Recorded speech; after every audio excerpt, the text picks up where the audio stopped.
আজকের মিটিংয়ে ওনার সাথে তিনজন উপদেষ্টা ছিলেন। ফারুকে আজম সাহেব ছিলেন উপদেষ্টা লিবারেশন ওয়ার অ্যাফেয়ার্স।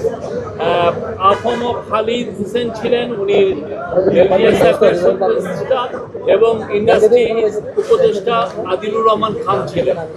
তো আজকে আপনি জানেন যে আজকের মিটিং কালকের এই মিটিংয়ের একটা কন্টিনিউশন, এবং এই মিটিংয়ের মূল যে থিমটা ছিল যে এই পার্টিগুলো আসলেন, পার্টির যে লিডাররা তারা স্যারকে, প্রফেসর ইউনূসকে সমর্থন জানিয়েছেন, তার রিফর্ম, তার বিচার, এবং আমরা যে রিফর্ম করছি, আমরা যে বিচারের কার্যক্রম শুরু করেছি, এবং আমরা যে নির্বাচনের জন্য যে কাজ করছি সেইটার জন্য তারা তাদের সম্পূর্ণ সমর্থন জানিয়েছে।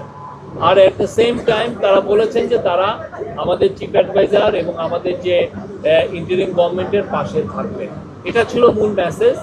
আর অনেকগুলো বিষয় নিয়ে কথা হয়েছে, ইলেকশন নিয়ে কথা হয়েছে, রিফর্মের প্রোগ্রেস নিয়ে কথা হয়েছে। ইলেকশন নিয়ে কেউ স্যার আবারও জানিয়েছেন যে তিনি ইলেকশন ডিসেম্বর থেকে জুনের মধ্যে করবেন, এবং 30শে জুনের ওই পারে যাবেন। ইলেকশনটা 30শে জুনের মধ্যে হবে উনি আবারও জানিয়েছেন, এবং এতে সবাই সন্তোষ প্রকাশ করেছেন। এই ছিল আজকের মূল মিটিংয়ের খুবই আমি সংক্ষিপ্ত সার যদি বলি, এটাই ছিল মেন। আর স্যার তার ভাষণে দুইটা গ্রুপের সাথে ইন্টারাকশনের সময় কিছু কথা বলেছেন। তার মধ্যে আমি প্রফেসর ইউনূসকে কোট করছি, উনি যেটা বলেছেন, আমরা বড় যুদ্ধাবস্থার ভিতরে আছি।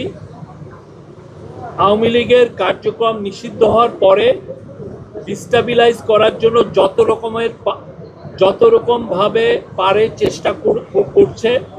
এটা থেকে আমাদের রক্ষা করতে হবে। তারা কিছুতেই মেনে নিতে পারছে না। বিভাজন থেকে আমাদের উদ্ধার পেতে হবে, ঐক্যমত থাকতে হবে। আত্মমর্যাদাপূর্ণ জাতি হিসেবে আমরা যতটুকু দাঁড়াতে পেরেছি এটা যেন সামনের দিকে যায়। সবাই একসঙ্গে বসাতে উনি বলছেন যে আমি মনে সাহস পেলাম। সুষ্ঠু নির্বাচন করতে না পারলে আমি অপরাধী অনুভব করব। আর তারপরে বলেছেন যে মহাসুযোগ পেয়েছি অভ্যুত্থানের কারণে ধ্বংস হয়ে যাওয়া দেশকে টেনে আনা। আওয়ামী লীগকে নিষিদ্ধ করার সঙ্গে সঙ্গে আর একটা যুদ্ধ পরিস্থিতি তৈরি হয়েছে দেশের ভিতরে এবং বাইরে, যাতে আমরা এগোতে না পারি, যাতে সব কিছু কলাপস হয়ে যায়, আবার যাতে গোলামিতে ফেরত যায়। এটা উনি বলেছেন। মানে যারা এই কনস্পাইরেসিগুলো করছে তাদের ইন্টেনশন হচ্ছে আমরা যেন আবার গোলামিতে ফেরত যাই। আমি যতদিন আছি দেশের কোনো অনিষ্ট হবে এমন কোনো কাজ হবে না, নিশ্চিত থাকেন। আমি যতদিন আছি দেশের কোনো অনিষ্ট হবে এমন কোনো কাজ আমাকে দিয়ে হবে না, নিশ্চিত থাকেন। Thank you. এই ছিল।